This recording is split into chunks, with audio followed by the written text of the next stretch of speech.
Hey, Scott Buendia, back again, Beaverton Personal Trainer.info, and talking about another question that came in is, what are some good tips for summer weight loss? So let's get right into it.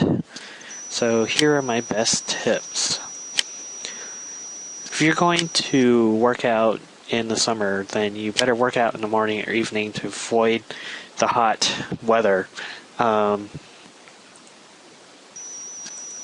As you've seen, people like, there was a couple of years back, the lead actor of the Martin Show, Martin Lawrence, actually had a heat stroke when he was outside doing whatever he was doing, and he hadn't realized that he gave himself, it was either, I think it was a heat stroke, and you just have to be really careful about this when you're working out in the summer. I know everybody loves the hot weather, everybody thinks that it's good to go outside and get a little fresh air and do your workout out there, doing a walk or a run or whatever.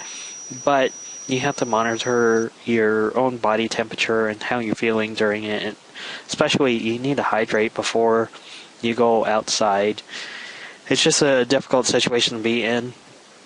In the winter, this can be a problem as well, but you're less apt to realize what's going on with your body because of the cold temperatures will make you feel cold and you will feel like you don't need to drink anything. But anytime you're working out in heat or cold, you want to make sure you're intaking fluids.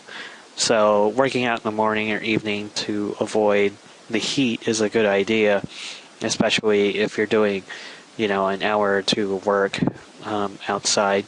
You just need to be really careful.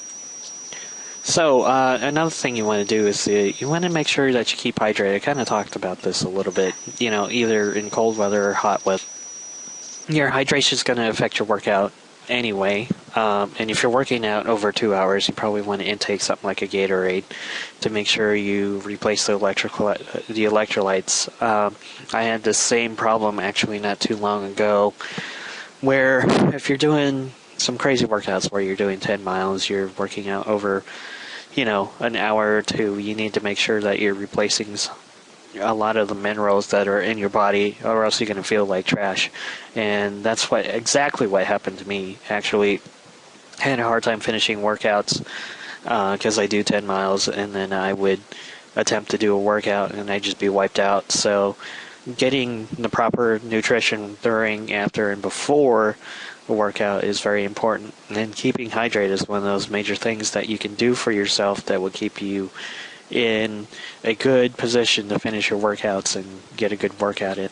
If you're going to train in the sun, I would recommend interval training so you can go in the shade, and get out of the heat, get a drink and all that. Interval training, if you talk to a guy like Alan Cosgrove, he says that, and he has the research to back it up, that interval training burns more calories than long, slow, steady training. And I would agree with him. So interval training is a good time. It's a good way to stay safe in the summer while you're working out outside, because you can get in the shade and you can get rehydrated and you can make sure that you listen to your body while you're resting, getting ready for your next set of whatever it happens to be, if it's a mile or 25 seconds more of running or whatever it happens to be. I think interval training is one of the best things you can do for your body. Bruce Lee himself actually did a lot of interval training to get to where he was, and he actually believed in it. So it will probably work for you. You just need to consider that you should interval train, and you should use that time to rest up and check on your body and make sure you don't overdo things, because you're not going to lose a lot of weight if you overuse your body and get injured and or get a heat stroke or something like that. So this has been Scott Buendia of Beaverton Personal Trainer.info, and I will talk to you later.